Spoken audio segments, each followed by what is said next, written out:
Chairman. Tracy Martin, I've called. So I rise on behalf of New Zealand First to talk about Part 1 on page 10.7a, and it reads, "The objective of the Bureau in performing its functions is to contribute to A, the national security of New Zealand, and New Zealand First has never argued that there is not a need for an agency such as this to make sure that in, as my colleague pointed out, a world that is not threat-free, an agency such as this to protect New Zealanders."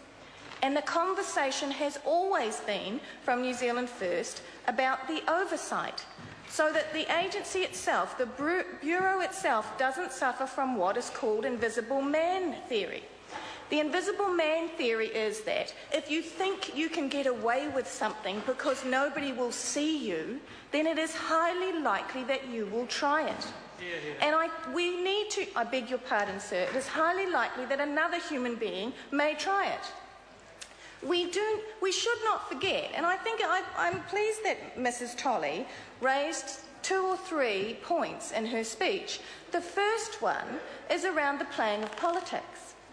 Mr. Banks also raised this conversation with regard to New Zealand First, particularly in his second reading speech, where he said that Mr. Key rang and rang and rang New Zealand First, but the phone was always engaged.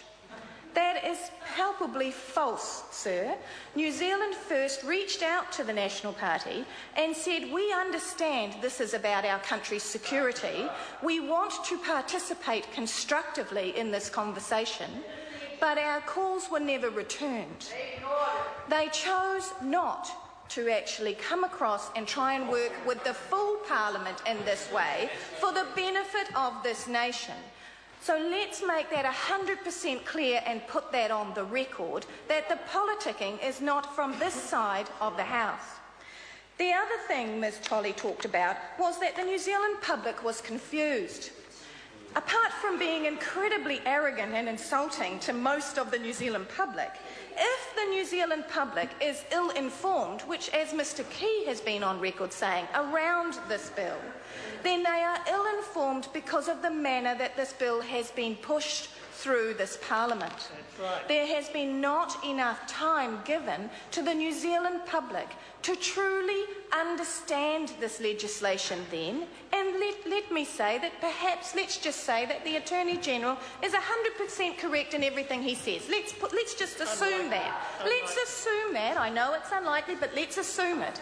The New Zealand public should have been given the opportunity and the time for the Attorney-General then to explain himself clearly, so that the New Zealand public, because at the end of the day, sir, if we read point 8 on page 11 of the bill, point 8, and let's just read point 3. "The performance of the Bureau's functions and the relative importance and priority of the functions, if any, are to be determined from time to time by the Director, subject to the control of the Minister."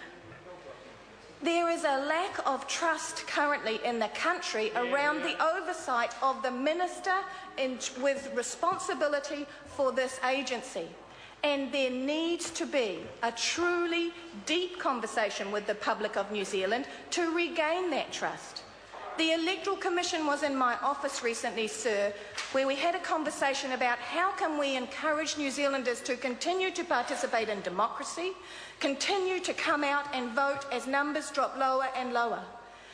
When things like this are pushed through this Parliament so that the people of New Zealand cannot be confident that the Minister with oversight, the Prime Minister, truly has a grasp or is truly working in their best interest, then we start to see a fall-off in democracy, sir.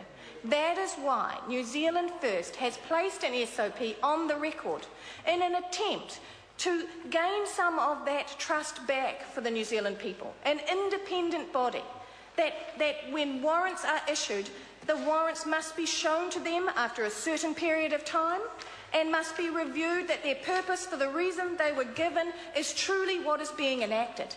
And I would also add, sir, that we must not forget this conversation began because a New Zealand resident was spied upon. Mr. Chair, Mr. Chair.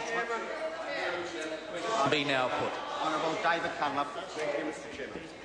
Mr. Chairman, I rise to address Part 1 of the Government Communications Security Bureau Bill. In doing so,